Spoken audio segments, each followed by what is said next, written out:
Right now at 5:30, Republican candidates took turns attacking Donald Trump during their 11th presidential debate last night. Of course, it's on the eve of the Kentucky caucus. GOP candidates looking to the bluegrass for delegates tomorrow. More on the Kentucky Republican caucus Saturday. That is just ahead this morning. A Lexington Women's Clinic now facing a lawsuit from the state.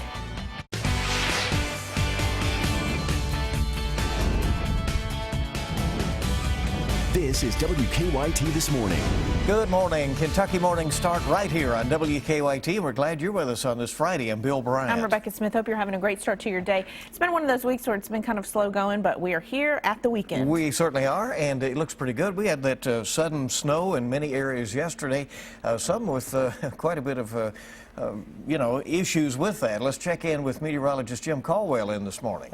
Quite a bit of issues and quite a bit of snow in some spots out there. Just one of those overachieving events. I mean, that really came together. Not like this morning's event. This morning's event that you see on Defender, it's not quite as impressive. Now, certainly some folks there across northern and northeastern sections of Kentucky will track some flakes for a little while longer, especially in those areas you see where temperatures are around 32. But you're also looking at spots that picked up a decent amount of snow yesterday, so maybe a quick little coating on some of the roadways there as well, with those temperatures hovering around the freezing mark. We all get into the low and mid 40s later today, though. We're going to shake off the chill, and then we just cruise into the 60s and maybe 70s next week. I'll take a closer look here in just a few minutes, guys. That sounds really good. Thank you. Let's get to the news now. The Republican candidates for president took part in their first debate since Super Tuesday, and it was lively. Got interesting. CBS News correspondent Weijia Zhang reports from Detroit. Senators Ted Cruz and Marco Rubio paid little attention to each other and lobbed insults at Donald Trump during Thursday's Fox News Channel debate. Donald has a tenuous relationship with the truth. Anyone who's ever deserved to be attacked that way, it's been Donald Trump. Trump fired back. The real con artist is Senator Marco Rubio. The people of Florida can't stand him. He couldn't get elected dog catcher. You're the liar. You're the lying guy up here. I've given my answer, Lion Ted. Things went from personal to vulgar. And he referred to my hands. If they're small, something else must be small. I guarantee you there's no problem. Ohio Governor John Kasich stayed out of the brawl. And people say everywhere I go, you seem to be the adult on the stage. Kasich, by all traditional senses, had a good night, but as we know, this is an untraditional year. Trump said he enjoyed himself. It's going to be tough. I thought it was going to be a little bit more violent, a little bit more back and forth, a little tougher. Here in Detroit, Rubio, Cruz, and Kasich all said they would support Trump if he wins the Republican nomination. Their promise came hours after 2012 GOP nominee Mitt Romney blasted Trump in a speech and called him a phony and a fraud. Kasich says Trump may not be the nominee. Frankly, if I win Ohio, we're probably going to end up in a convention, a brokered convention. Trump also said he will support the GOP nominee if another candidate gets the nod. Weijia Zhang, CBS News, Detroit. Well, Trump already has more than a quarter of the delegates needed to secure the party's nomination. There are 3 caucuses and 1 GOP primary on Saturday. 2 protesters who were at Donald Trump's Louisville rally here in Kentucky on Tuesday have filed police reports. Both of them claim they were punched and shoved by Trump supporters in the crowd. One of the incidents was caught on video. Louisville police say they are investigating and trying to identify the people responsible for the punching and shoving.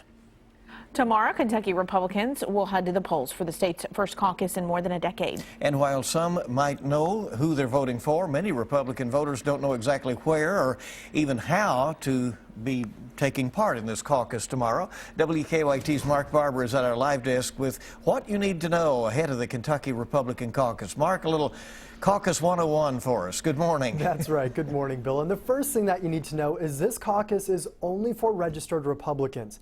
When you compare the caucus to a primary, there are some major differences. The caucus hours are much shorter and there are fewer caucus locations. Now, most counties will only have 1 caucus location. Urban areas, though, like Lexington, will have 4 locations. Polls will be open from 10 a.m. until 4 p.m. tomorrow, and there are more than 1 million Republican voters in Kentucky, but this caucus was put into place for just 1 man. Senator Rand Paul wanted the caucus because state laws would not allow him to appear on the ballot for both president and U.S. Senate. Paul even paid $250,000 to help cover expenses for the caucus because it was the only way he could run for both offices. Paul suspended his presidential campaign last month. Well, it really defeats the purpose for which they had the caucus, which was to allow him to double dip, to run both for senator and president. Paul's bid for the White House has created Kentucky's first caucus in more than 30 years. If you do not know where your caucus location is yet, visit our website, WKYT.com. We have a link there to everything you need to know before you vote tomorrow. From the live desk, Mark Barber, WKYT.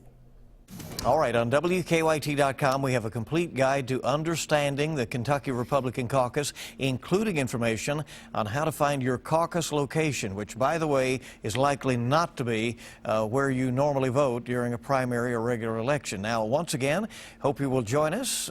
Amber Philpott and I will have a special report tomorrow night at 7 here on WKYT. We'll be live for special coverage as the first results are released. With the state's primaries just 2 weeks away, one Missouri county is changing the way it counts votes. Officials in Cole County spent yesterday testing their new optical voting machines.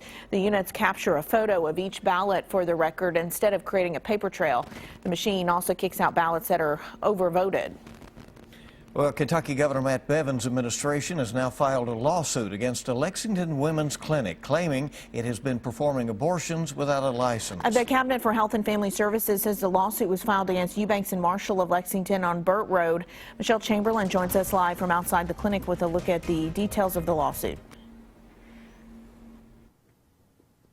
Yeah, behind me is the clinic that Governor Matt Bevin's administration is suing, claiming it performs abortions without a license. Now, we reached out to that clinic yesterday, and they have yet to make a comment on this matter. Now, this morning, we are learning about a bill that would apply to new Kentucky abortion clinics that are licensed after July 1st. The new clinics would have to meet stricter medical standards before opening. The bill, which was cleared at a state Senate committee, would require abortion clinics to get a certificate of need from state regulators.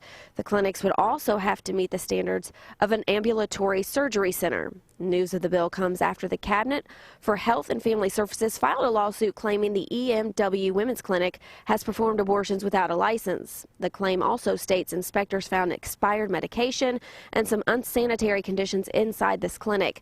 The state wants a judge to order the clinic to stop performing abortions until it is licensed to do so. And the Secretary of the Cabinet for Health and Family Services said the clinic has not been inspected by the Cabinet since 2006.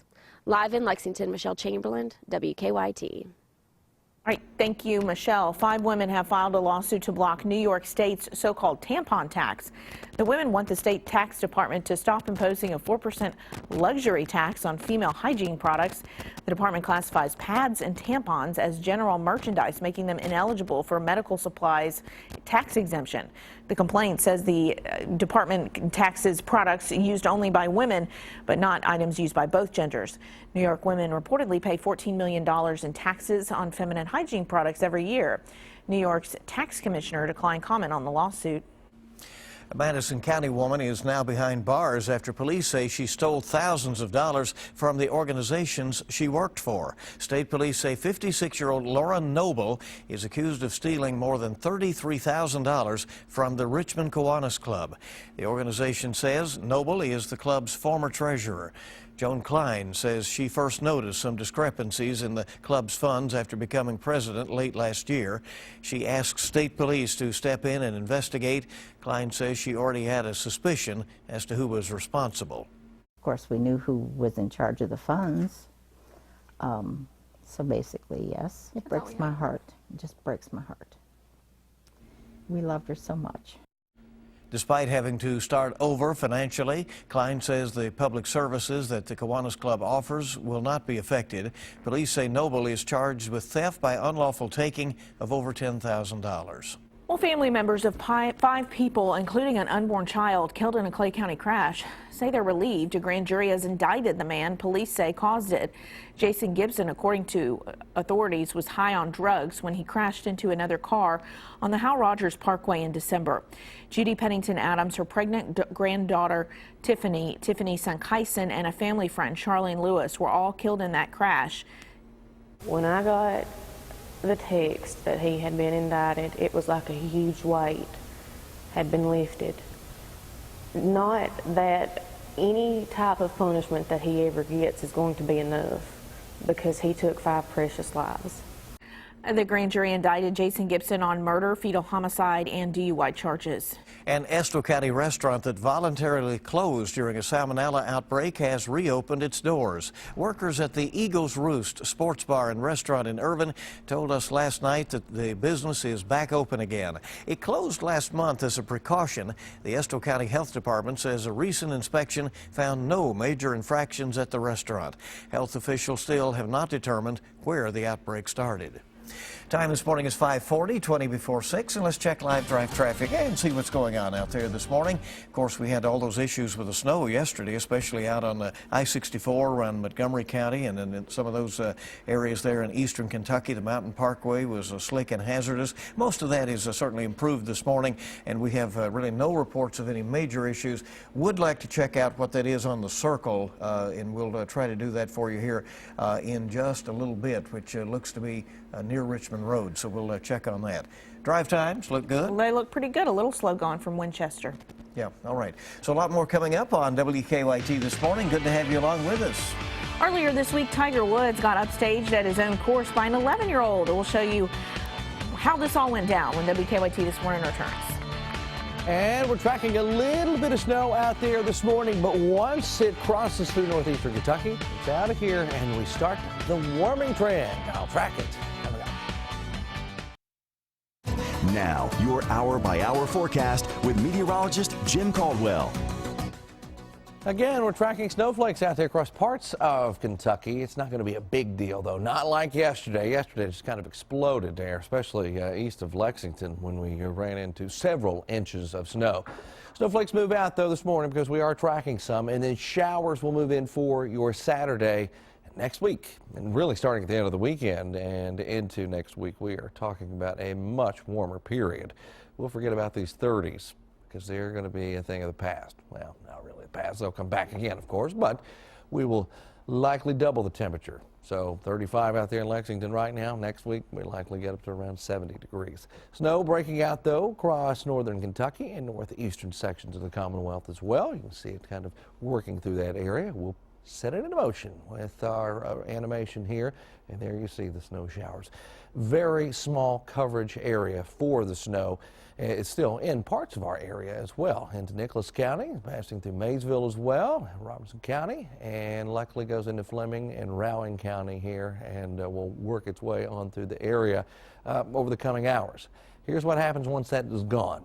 Much quieter day, period, throughout the entire thing. Mix of sun and clouds, probably more clouds than sun, but still, there's a possibility we'll run into a few peaks of sunshine. Frontal boundary dropping in on us. This next one arrives on Saturday and brings some showers. We're at 10 o'clock Saturday morning, right when the polls open, or the caucus opens. The doors will open there at 10 o'clock as we go rolling through the day for the Republicans. Showers likely into the afternoon and evening hours as well. Generally light rain. This isn't going to be a major rainy day, but we will have the showers around, but temperatures are already up, likely getting into the 50s. RPM snowfall forecast. RPM is just one of our forecast models that we use, and you can see it's highlighting that area in particular for very light amount of snow accumulation out there this morning. So between right now and by the time we get to 11 o'clock, you're looking at around a 1/10 of an inch or less in most cases in those spots that have been highlighted and that are tracking some of the snow out there this morning so far. Right now, you see our hour-by-hour forecast. We move through the overnight hours. We'll start off early tomorrow morning back in the freezing level, but we will warm up into the day tomorrow with temperatures likely getting off to the races here into the upper 40s, low 50s throughout most of central and eastern Kentucky. Here's what our 7-day looks like, even going up to 51 for an actual high tomorrow with that shower chance around. Those showers, if you didn't have those, I think we would have a good chance to get into the mid-50s. But with the showers around, it's going to kind of stabilize things, keep us down a little bit. It doesn't matter because we're really going to warm up going into next week, guys, there with the 60s, 70s, Yay. Showers, thunderstorms, springtime. It's here. Yeah, Yay. Yeah, exactly. All of those things. Maybe a singing bird or two here and there, right? I've been hearing those already. It's time. Yeah, they're back. Even some of the Canada geese are moving back. You know, see them going north. You know? I didn't know you were a geese expert. Okay. Bird watcher over Not here. an expert, but I see them. Bird watcher. Yeah, 5:47 right now. And not many people can say they are impressed with Tiger Woods with their golf game. Actually, most people probably would say they're impressed with Tiger Woods' golf game. An 11-year-old, you know, he has given him a run for his money. Yeah, South Texas junior golfer Taylor Crozier had the honor of teeing off at a kids course in Texas designed by Woods. And on the first shot of the first hole on the course's very first day, the unthinkable happened. The young golfer drained a hole-in-one on his first tee shot right in front of Tiger. And the crowd went wild, of course, bonkers there. Crozier got a big hug from Woods and then had to follow the youngster's tee shot with his own. The 11-year-old ended up beating Woods by 2 strokes on the hole. Woo. How about that? Look at that. He can always say he wants to beat Tiger Woods. Oh, you know it. That is some good stuff right there.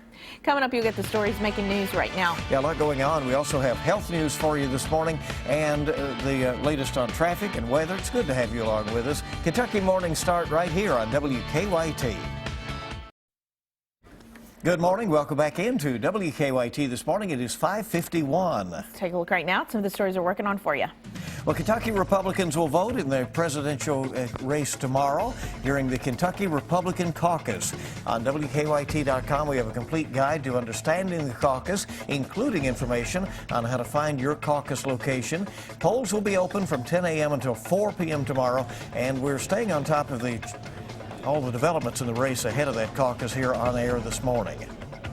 Kentucky Governor Matt Bevins' administration filed a lawsuit against EMW Women's Clinic on Burt Road in Lexington. The lawsuit claims the clinic's been performing abortions without a license. It also claims inspectors found expired medication as well as unsanitary conditions inside the clinic. Well, the first GOP debate since Super Tuesday turned into pretty much a shouting match with 2 of the 3 candidates just hammering Donald Trump, throwing jabs at the front runner. A tough debate. Ohio Governor John Kasich, though, proclaimed himself the only adult on the Detroit debate stage. He largely stayed out of the arguing. Many in the Republican establishment have launched a campaign to try to derail Trump. 2-time GOP presidential candidate Mitt Romney yesterday called Trump a phony. And Trump, of course, shot back in his own speech. Well, Canada's new prime minister says Canadians think Americans need to pay more attention to what's happening in the rest of the world. Justin Trudeau told 60 Minutes that's what Canadians dislike about their American neighbors. That's interesting. I wonder if they'll ask us. His interview airs Sunday.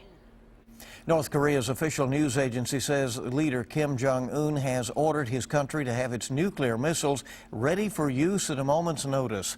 The United Nations has slapped the country with the toughest sanctions in 20 years over its recent nuclear test and long-range rocket launch. The CDC says infections in hospitals are decreasing. A new report finds a 50% drop in bloodstream infections and a 17% drop in surgery infections. Doctors say more needs to be done to fight antibiotic-resistant bacteria, which cause many deadly hospital infections. Regular use of aspirin can help prevent cancer. That's according to researchers at Massachusetts General Hospital who looked at 2 long-term studies. They found aspirin provides the best protection from colon cancer and other tumors of the gastrointestinal tract. 2 different studies show possible health benefits from yogurt and large amounts of coffee. Boston researchers found women who ate 5 or more servings of yogurt a week had a lower risk of developing high blood pressure. Researchers in Sweden and the U.S. found drinking about 6 cups of coffee a day, that's a lot, reduced the risk of multiple sclerosis. They say coffee has anti-inflammatory properties that could explain the link. Would be highly caffeinated if you were having 6 cups of coffee a day, I'd say. Let's get a check right now on today's traffic trouble spots with a look at live drive traffic. Things looking pretty good out there. No major issues for you. Time now to check what's making news online with Bill. Well, on WKYT.com, we have our closing bar up this morning because some school systems are having to cancel or delay classes after yesterday's sudden snows rolled through parts of the region. Kentucky's first Republican presidential caucus in modern times is tomorrow. The caucus locations open from 10 a.m. till 4 p.m. p.m. Saturday. Now, we have answers to your questions about the caucus on our webpage. In fact, we've posted a video story from Miranda Combs that's kind of like a little Caucus 101, gets you ready for what to expect tomorrow. WKYT News will have a special report tomorrow evening at 7 with caucus results. There will be no break from politics. Tuesday, there will be 4 special elections here in Kentucky, and that could be crucial as to which party will control the state house. The candidates in the 62nd district up in Scott County, Owen County, and part of Fayette County will be my guests on Kentucky Newsmakers this Sunday morning. Also trending, our story of a Richmond woman accused of stealing more than $33,000 from the Kiwanis Club where she had been the treasurer.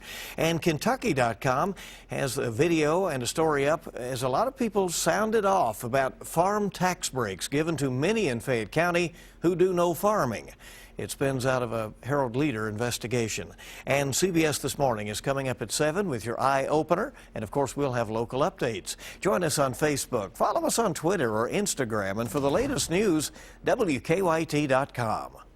And Bill, tracking a little bit of snow across parts of northern and northeastern Kentucky here on this Friday morning. Nothing compared to that big mass of precipitation that rolled across the area yesterday. This is going to highlight northern parts of Kentucky, northeastern Kentucky, where they could see 1/10 of an inch or less, maybe a little bit more than that in some isolated spots, because you even find a few bright white areas in this as well. Again, just over toward Maysville, at least at this point, and we'll drift into Rowan County again. They had some issues with snow yesterday. Likely see a little bit more out there today. Here in Lexington, as we advance through the daytime hours, we'll watch our temperatures go up, and we'll also watch our skies clear quite a bit as well, with a mix of sun and clouds into the afternoon and evening. We're so glad you're along with us here on WKYT this morning. We have a whole lot more coming up for you at 6 o'clock.